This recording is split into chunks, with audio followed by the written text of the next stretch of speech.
In this video, I'll show you how to prevent Windows Defender from deleting game files and breaking your games. To fix this problem, open File Explorer and open the drive that you gonna install the games and create a folder, new and select folder. Name this folder games, then press enter. In my case, I already created. After creating the games folder, go to search menu and type Windows Security.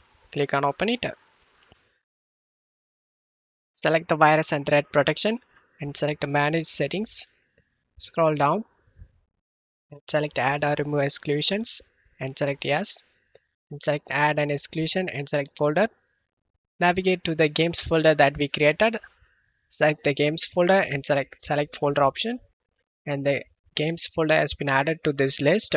Now, whenever you install games, you must install all games inside this games folder. So the antivirus will never delete your game files.